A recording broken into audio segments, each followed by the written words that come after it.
ọmọ Yorùbá àwọn ìjọba Fúlàní wọ́n tún ti fẹ́ kọjú ìjà sáwọn ọmọ Yorùbá àti bàbá wa Olóyè Sunday Igboho.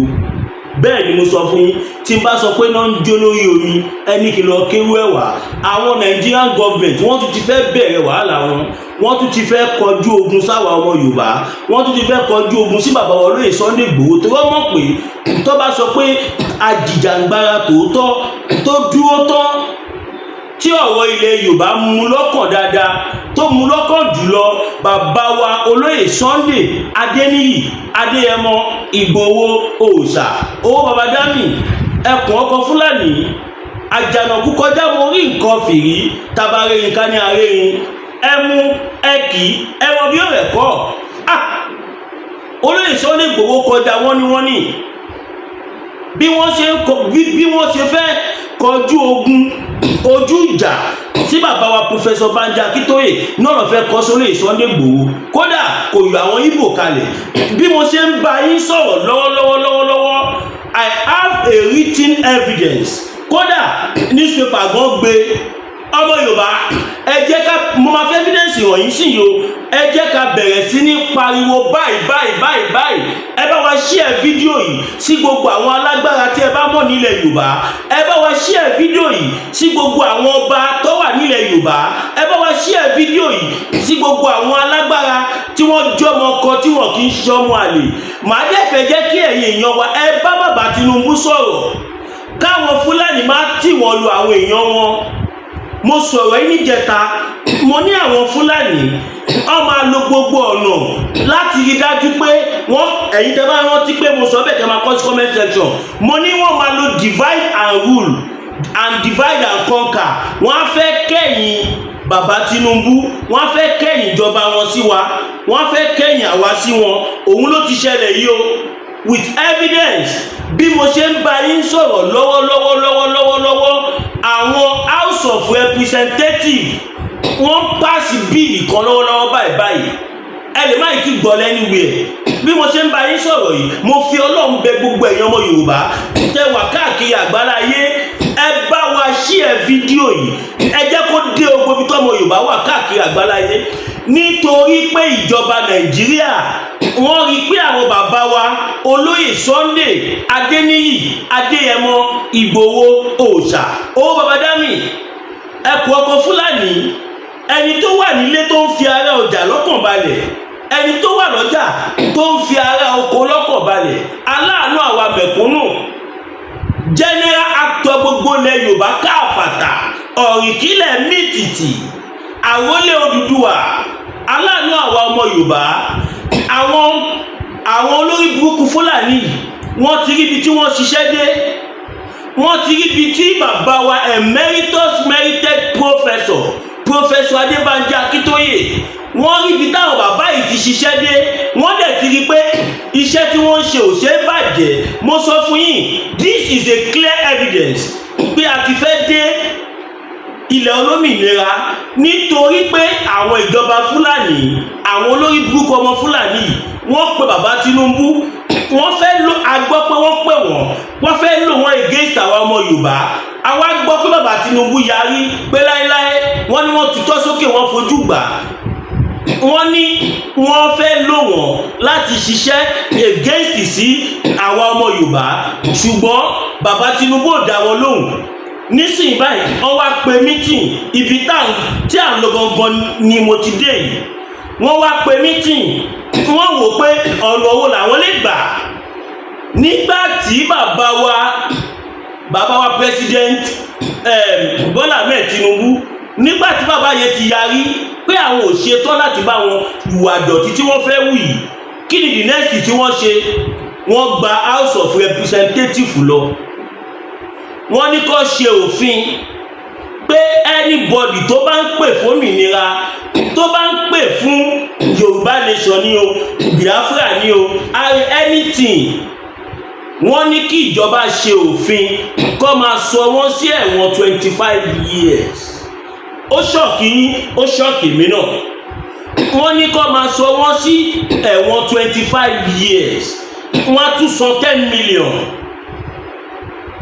wọ́n ní òfin yẹn máa jẹ́ pé san 10 million tàbí kó ṣẹ̀wọ̀n 25 years pé immediate wàá ṣẹ̀wọ̀n 25 years níjọ́ tó bá tún máa fi ẹ̀lẹ̀ tàbí kí wọ́n tó ju ẹ̀sẹ̀ wọn wàá san 10 million. Gbogbo alábẹ́ni tí wọ́n kọjú síbẹ̀ yẹn gbogbo wa la mọ̀ wípé kò sí ẹlòmíì tó wà lójú wọn torí Nnamdi Kanu ti wà ní kóló wọn already. So Nnamdi Kanu is out of this issue. Bàbá wa olóyè Sunday Adéníyì Adéyẹmọ Ìgbòho Òòṣà ó bàbá dámì ẹkùn ọkọ Fúlàní àti bàbá wa emeritus merited professor Adébánjí Akíntóyè. This is a breaking news. Ó ṣẹ̀ṣẹ̀ ṣẹlẹ̀ nísinsìnyí. Mo fọlọ́ ń bẹ gbogbo èyí tẹ̀ ń wò mí káàkiri àgbáláyé. Mo máa kódà wọ́n sọ̀rọ̀ ilẹ̀kùn. Mo máa kà á fún yín nísìnyí. Mo máa kà á báyìí. Ọmọ Yorùbá ṣe ti rí pé iṣẹ́ táwọn bàbá wa professor Bánjí Akíntóyè tí wọ́n ń ṣe rí pé ṣẹ̀yàn ò kéré kí ó di federal government ó di Fulani government kí wọ́n tó náà fẹ́ ṣe òfin yìí. Ó jẹ́ kẹ́ mọ̀ pé ó níbi tíṣẹ́ ti dé. Gbogbo dẹ̀ ti ń jẹ́ tọ́lọ́run òfo ló máa jèrè bọ̀. Gbogbo ti ń jẹ́ ti Ọlọ́run òfo ló máa jèrè kó dẹ̀ gbọ́dọ̀ work. Gbogbo àwa ọmọ Yorùbá ẹ jẹ́ ká tètè bẹ̀rẹ̀ sí ní pariwo báyìí. Bá ṣe pariwo nígbà tí wọ́n mú Chief Sunday Adéníyì Adéyẹmọ Ìgbòho Òòṣà ó bàbá dámì. Bá ṣe pariwo nígbà yẹn ẹ jẹ́ káriwo wá times 20 nísìn. Tó bá possible a máa jáde síta a máa lọ fi ẹ̀hónú wa hàn. Bẹ́ẹ̀ ni ẹ̀yà pa gbogbo wa tán ni. Kí ló dé? Ṣé àṣìlú yà ni? Ọdẹ ń fojú ba yí sọ, wọ́n fara ba yí sọ, ẹ̀mẹ́ni tó kú. Ṣé rí pé àwọn Fúlàní ṣe rí pé wọ́n ní bad agenda? Ṣé olórí burúkú ni yín ni? Irọ́ lẹ wá pa o. Ibi tẹ ní kí gbégbé má gbé ibẹ̀ ló máa wá gbé. Ṣé ìpínyà tẹ ní ká má wá pínyà yẹn mo fi Ọlọ́run búra fún yín. Ìpínyà yẹn ló máa wá gbẹ̀yìn Nàìjíríà. Gbogbo ti jẹ tọlọ́run. Àwọn alálẹ̀ ló gbé wa dìde. Àwọn tí wọ́n nílẹ̀ àwọn ló gbé wa dìde kò kí ń ṣe ẹ̀yin. Báwo lẹ ṣe máa sọ pé a gbọ́dọ̀ pè fún separation when 1914 amalgamation is a legal document? What are you talking about? What are you guys talking about? 1914 amalgamation, let us realize that the British trapped our forefathers to sign 1914 amalgamation that stated clearly that the Yorubas, the Igbos, and the northern part of Nigeria, which are the original Kanuri, tí wọ́n ṣe Fulani, wọ́n fi ọpọlọ kó wa papọ̀. Àwọn tó bá present fún wa bí Haúsá, àwọn Fulani ni, wọn kì í ṣe Haúsá. Àwọn tó present fún wa nígbà yẹn as northern Nigeria, irọ́ ni Fulani ni wọ́n wá gbéjọba lé wọn lọ́wọ́. Ibi tọ́lọ́ ti wá mú wọn, wọ́n ní after 100 years tí ọ̀rọ̀ wa ò bá wọ̀, tí ìgbéyàwó wa ò bá wọ̀, aláǹfààní láti pín. Láàrin èmi àtẹ̀yìn tí ẹ̀ ń wò mí, ṣé ìbágbé wa wọ̀ ni? Ṣé bá ṣe jọ ń gbé ṣó wọ̀ kó wọ̀ náà? Kò wọ̀ pàápàá. Adẹ̀sọ́pà ń lọ ẹ lo gbogbo ọ̀nà. Olórí burúkú Fúlàní olórí burúkú Buhari ó rún àwọn jàǹdùkú ẹ̀ kó lọ pa Chief Sunday Igboho mọ́lé. Ọlọ́run dẹ̀ yọ bàbá yẹn. He was vindicated. He was victorious. Ẹ lọ ka mọ́lé. Olórí burúkú Buhari kan náà ló ní kó lọ ká Chief Sunday Igboho mọ́lé. Kó lọ ka mọ́lé, kó pa wọ́n. Wọ́n pa èèyàn méjì sílé wọn. Àwọn táwọn òkú wọn nìyẹn. Who knows? Táwọn tó pa wọ́n bá jù bẹ́ẹ̀ lọ kó jẹ́ pé nítorí àwọn yẹn lórúkọ ni. Ẹ pààyàn sínú ilé èèyàn láì ṣe pé ẹnìyẹn ṣe kankan pé ẹnìyẹn kàn sọ wípé ẹyẹ pa àwọn èèyàn mi mọ́. ṣe ipá àwọn Fúlàní they are up to something, they are up to something. ọmọ Yorùbá ẹ jẹ́ ká lọ múra sílẹ̀. mi ìlè wá kú kò lè jóye ilé bàbá ẹ̀, a máa defend ra wa. We will continue to defend ourselves from any external attack. We promise you that. ìyẹn àwọn Fúlàní tí wọ́n pààyàn ni mò ń bá wí o. kí ló dé? ṣé ewu ni wá ni? Are we slaves? We are not in a military regime. This is a democracy. This is a democratic government, for crying out loud. ṣé democracy rè? ṣé democracy là ń ṣe yìí àbí military regime? ṣáwọn House of Representatives yìí ṣé wọ́n tiẹ̀ mọ ṣọ́mọ tó ń ṣe ṣá? ṣé mọ ohun tẹ̀ ń ṣe ṣá? ẹ̀ mọ ohun tẹ̀ ń ṣe. tẹ́ bá mọ ohun tẹ̀ ń ṣe ni ẹ̀ mọ̀ pé 1914 amalgamation tó so gbogbo wa papọ̀, we are not one, is clearing to everybody. tó bá jẹ́ pé mọ̀lẹ́bí ẹ̀yin House of Assembly, tó bá jẹ́ family yín làwọn Fúlàní yẹn ń pa, ṣe ẹ máa sọ rọ̀bọ̀ tí ẹ̀ ń sọ yìí. táwọn Fúlàní bá ti ṣe ṣégè fún family yín, tàbí tó bá ti ṣe jàǹbá fẹ̀yìn fún ara yín, ẹ máa sọ ibùkú ọ̀rọ̀ tí ẹ̀ ń sọ lẹ́nu yìí. ṣé àwọn èèyàn, self-determination is not a crime. Self-determination is never a crime. We are entitled to our opinion. We have the right to say yes or to say no. We also have the right to say we want to be out of Nigeria, according to the statement of 1914 forcefully wedding called amalgamation. ṣé àwọn lẹ́tọ̀ àti ti sọ pé à ń lọ ni? mo sọ fún yín, mo náà wọ Fúlàní wọ́n fẹ́ wipe gbogbo ilẹ̀ Yorùbá ni. káwọn ọmọ yín tí wọ́n jẹ́ jàǹdùkú, wọ́n fojoojúmọ́ jí àwọn èèyàn wa gbé, wọ́n fojoojúmọ́ pa àwọn èèyàn wa, wọ́n fojoojúmọ́ gba ransom. àwọn àgbẹ̀ wa tó ń dáko tá à ń jẹ nílẹ̀ Yorùbá, àwọn jàǹdùkú yín tọ́jú ọmọ yín, wọ́n fojoojúmọ́ pa àwọn bàbá wa. ẹ̀rẹ̀ ní ká dákẹ́. wọ́n pa bàbá èèyàn, ó lọ́jọ́ kó ohun ètìtò, ó sún síwájú ni. kí lẹ́ fi ṣe? ilẹ̀ Yorùbá ló ń pe bíbá yìí. gbogbo ohun tó bá ń wọ èèyàn House of Representatives ní Nàìjíríà, gbogbo ohun tó bá ń wọ yìí nìkan máa dán lára. afẹ́jẹ̀kẹ́ mọ̀ pé Ìgbòho kọ́ lẹ fẹ́ kọjú ìjà sí, Ọlọ́run ọba lẹ fẹ́ kọjú ìjà sí. Ọlọ́run tó gbé Ìgbòho dìde òun lẹ fẹ́ kọjú ìjà sí. kò gbọ́dọ̀ ṣẹlẹ̀. àwọn ọmọ Yorùbá káàkiri àgbáláyé, ẹ̀yin tẹ́ wà ní London, tẹ́ wà ní Canada, tẹ́ wà ní America, tẹ́ wà ní Spain, tẹ́ wà ní France, tẹ́ wà ní Italy, Switzerland, Netherlands, Belgium, China, India, Bangladesh, ẹ̀yin tẹ́ gbogbo ọmọ Yorùbá tó wà káàkiri àgbáláyé, tó wà ní gbogbo continent àgbáyé, ẹ bẹ̀rẹ̀ sí ní jáde, ẹ bẹ̀rẹ̀ sí ní lọ sí Nigeria embassy, kẹ́ lọ máa protest, kẹ́ lọ máa pariwo we say no to slavery òfin. kí ló dé? Nigeria is a signature to self-determination. Yes.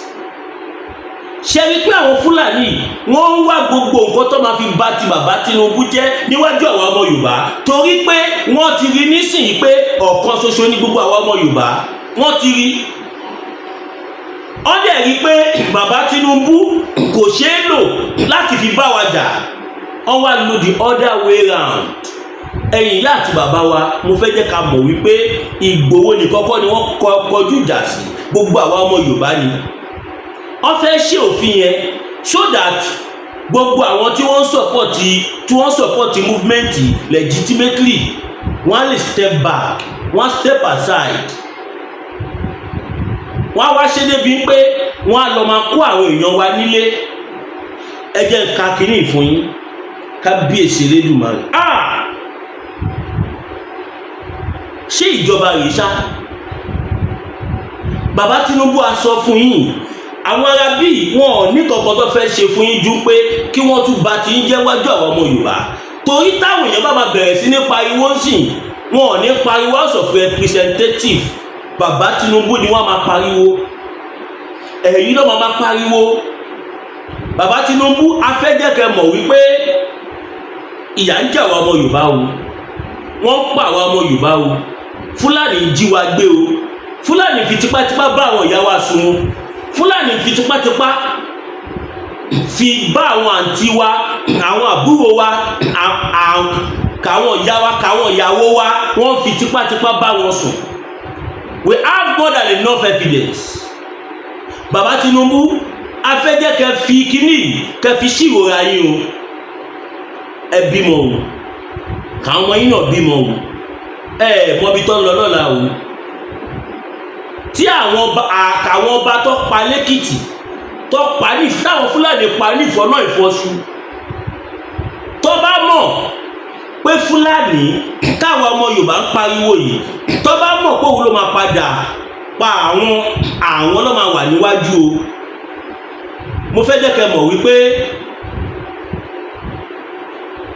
tẹ́ bá ní fẹ́ dákẹ́, ẹ̀yin náà ẹ láwọn èèyàn, àwọn Fúlàní kò ṣe gbogbo wọn láwọn Fúlàní dámọ̀. Tábà sọ pé wọ́n ní ń gbọ́mọ̀ ọ̀gá wa rè rárá. Bàbá Tinubu, ohun tó fẹ́ ṣẹlẹ̀ kò gbọ́dọ̀ ṣẹlẹ̀. Wọn ò gbọ́dọ̀ ṣe òfin yẹn, wọn ò gbọ́dọ̀ ṣe òfin tó máa sọ wá dẹrú. Ọmọ Yorùbá ẹ jẹ́ ká pariwo síta. Àsìkò àti dákẹ́kọ̀ọ́ la wà yìí, kò ń ṣàsìkò tá a máa ní à ń bára wa jà, à ń ṣe gbá à ń ṣàwò. Àsìkò tí gbogbo wa máa dìde, tóun wá máa stand as one. Òun rèé o, ẹ jẹ́ kí n kà á síta fún yín.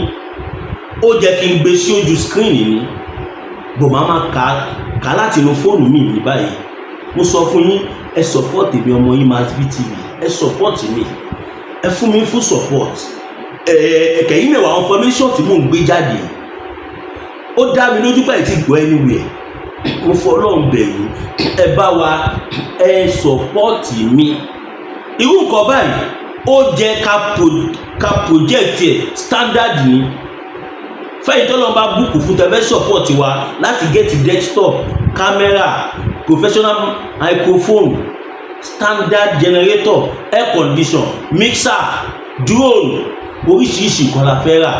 Tàbá ṣìrì up to 5.something to 6 million, a sì máa ṣe mini studio.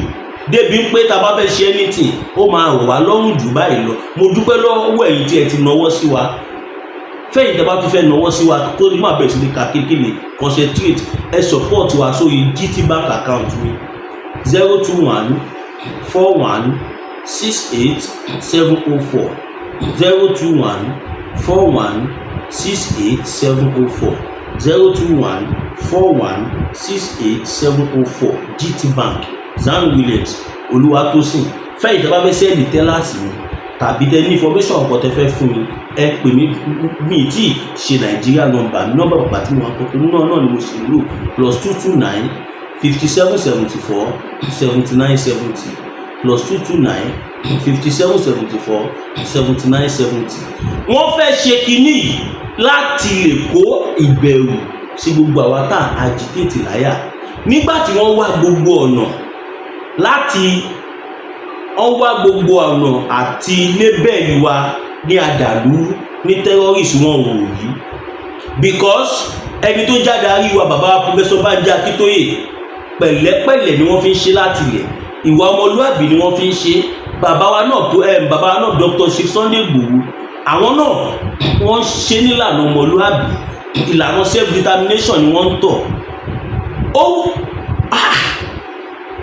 Ó jẹ́ kí ojú tí àwọn House of Representatives pẹ̀lú nǹkan tó wọ́n fẹ́ ṣe, ó jẹ́ kí ojú tí wọ́n, because it shows that wọn ò mọ̀ nǹkan tó ń ṣe bẹ̀ yẹn. Ṣẹ́rí ní kẹ́ má mú wa. If lágbára Ọlọ́run kọ Ọlọ́run ò ní fàmílì yín lọ́wọ́. Ṣùgbọ́n mo fẹ́ kẹ́ mọ̀ pé tẹ́ bá mú ẹnìkan ṣoṣo, igba èèyàn á tún jáde torí pé ń ta torí ẹ̀ sọ pé a fẹ́ pínyà ẹ ò tí ì ṣe kò dẹ̀ rọ̀ níṣe ló ń le sí báwo lẹ ṣe wá expect ká má máa á máa pa lọ.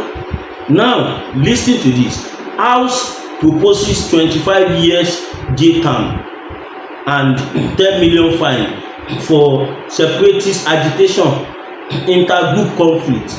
The House of Representatives is proposing a 25 years ẹ̀wọ̀n àti 10 million fún ẹnikẹ́ni tó bá mú pé wọ́n pariwo pé àwọn fẹ́ kúrò lára Nàìjíríà. Can you see how ridiculous it sound?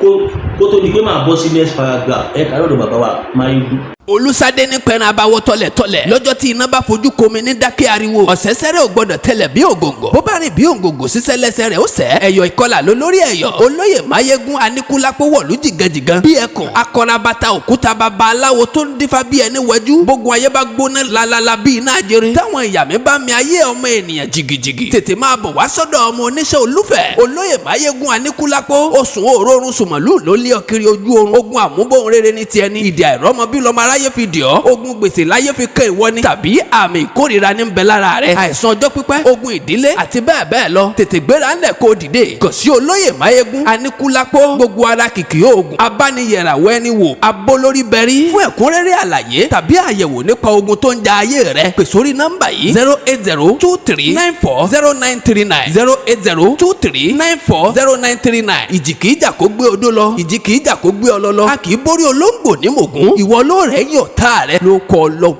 ẹ káàbọ̀ padà yín ènìyàn wa nọ́mbà bàbá Máyégún lẹ ti rí tí wọ́n pè yẹn ìwọ tó bá fẹ́ dira torí ibi tá a bá dé nísìn àwọn Fúlàní kò sọ́nà tí wọn ò lè gbà láti rí i pé àwọn kọ́ńkà wa ọmọ Yorùbá kò sọ́nà tí wọn ò lè gbà they can go extra mile kò sọ́nà tí wọn ò lè gbà láti rí i dájú pé àwọn fa Yorùbá nation yíya ẹ wá dúró ìgbésẹ̀ tí wọ́n ti gbé tí Ọlọ́run gbà fún wọn now wọ́n ní this motika first paragraph nka let me now read it the way it is written and stated in newspaper. The House of Representatives is proposing a 25-year imprisonment for 10 million fine or both for any person convicted for making a statement or taking an action that lead to separatist agitation in intergroup or sectional conflict in the country. Ṣé ń gbọ́? Tẹ́ bá ń gbọ́rọ̀ yẹn nìkan gan ẹ ti mọ̀ pé olóyè ni wọ́n kọjú ìjà sí. This is contained in the Counter Subversion Bill 2024 before the House. The proposed legislation and according to the explanatory memoranda seek to criminal subversive activities by association, organization, militia, cult, bandits and other proscribed group in Nigeria. The bill sponsored by the Speaker Tajuddin Abbas orúkọ yẹn fẹ́ ju orúkọ Yorùbá bọ̀ èmi ò gbà kọ́mọ Yorùbá ló máa sponsor orúkọ báyìí Tajuddin Abbas is awaiting the second reading so wọ́n ti read the first time during which the general principles will be debated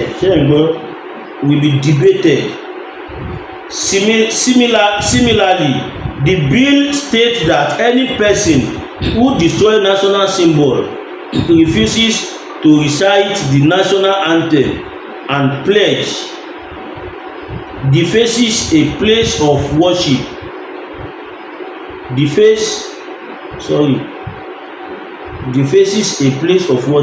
with the intent to cause violence and subvert the federal government shall on conviction be liable to a fine of 5 million or 10 million imprisonment or 5 million or 10 years imprisonment or both. According to the bill, any person who mounts an illegal roadblock, engage in illegal road traffic function, imposes illegal curfew,